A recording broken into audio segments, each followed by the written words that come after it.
Welcome to Books in Sum, your go-to for bite-sized book summaries.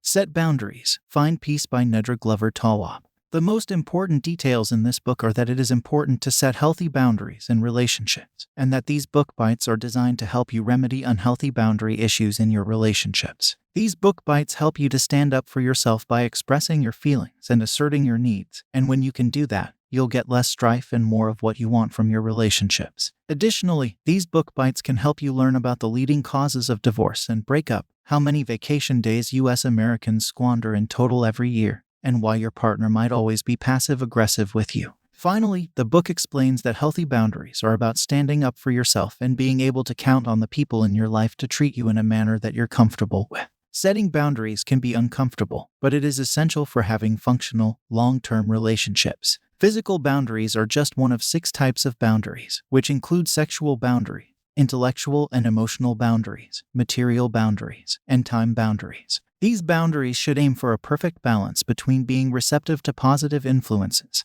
and blocking negative ones, and if they are too porous or too rigid, they can lead to relationship issues. To achieve this balance, one should think of their boundaries like the membrane of a cell, allowing useful substances to pass through while blocking harmful ones. Porous boundaries are weak, overly flexible, or poorly expressed, and can lead to emotional enmeshment and codependency. To reclaim their autonomy, people who suffer from porous boundaries need to establish physical and emotional distance. On the other side of the spectrum, people who have rigid boundaries generally find it difficult to get close to people, and counterdependency is characterized by emotional distance and an inability to express vulnerability. The solution for rigid boundaries is to practice cultivating close relationships, which involves expressing how you feel to others, asking for help when you need it, and allowing yourself to love. Healthy boundaries are to be found somewhere in between porous and rigid boundary, and can be achieved by combining a concern for one's own needs with a concern for the needs of the other. Setting healthy boundaries in romantic relationships requires clear communication and consistent action.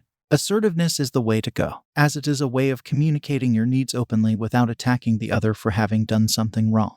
Assertive boundary statements usually take the form of I want, I need, or I expect. It is important to avoid apologizing or explaining too much when setting boundaries, and to back up what you say with consistent action. Additionally, respecting each other's boundaries is the surest way to have yours respected too. Finally, dealing with boundary violations means issuing a consequence. When dealing with boundary violations, it is important to give someone the benefit of the doubt and reiterate your boundaries. If someone continues to infringe on your boundaries, you may need to enforce them by issuing a consequence. If left unaddressed, boundary violations can degrade the fabric of your relationship. Healthy boundaries are also about having a good relationship with yourself, and it is important not to give your time to people who don't respect you or who drain your energy. In the next book, we will look at good self-care practices. Boundaries are essential for helping others, but they are also essential for having a good relationship with ourselves. Good boundaries prevent you from engaging in practices that don't serve you, such as spending all your money on stuff you don't need or wasting your time on frivolous distractions. Self-care is about being in tune with your own needs and respecting yourself enough to fulfill them.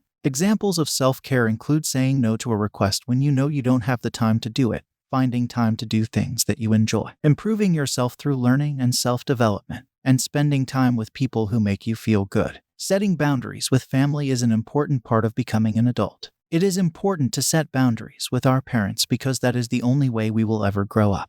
The author once worked with a woman whose marriage was on the rocks because her husband was closer to his mother than he was with her. The first step to implementing boundaries with family members is to create distance physically and emotionally. The next step is to practice asserting your will by solving your own problems and making your own decisions. It is important to respect your children's boundaries, which can look like refusing to eat a certain food or crying around a certain person.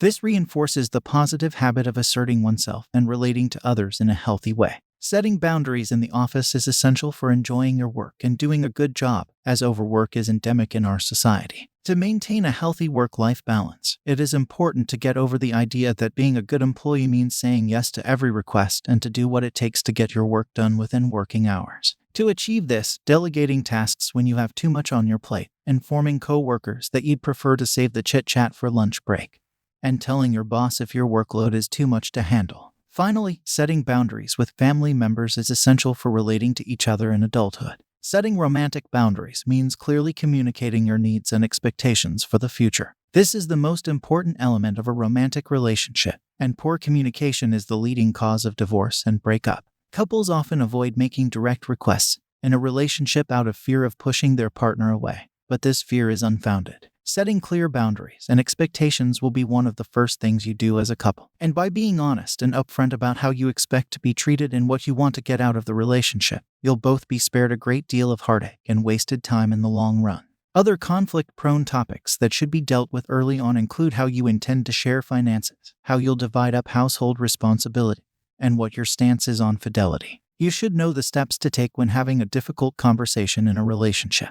These steps include identifying the areas in your relationships where you need clearer boundaries, asserting your needs as confidently and straightforwardly as possible, dealing maturely with whatever discomfort ensues, back up your boundary if necessary, and writing 1 or 2 consequences if your boundary isn't honored. Additionally, it is important to plan what you're going to say in advance and to draw 2 vertical lines on a piece of paper to create 3 columns. These steps can help you make improvements to your quality of life across the board. We hope you found this summary helpful in your listening journey. If you're interested in diving deeper into the topic or getting your hands on the whole book, be sure to check the description below where we've included links to the book and other related products that may be useful to you. Don't forget to hit the subscribe button to stay updated on our latest book summaries. And feel free to leave a comment with any suggestions or requests for books you'd like us to cover. Thanks again for tuning in and happy listening.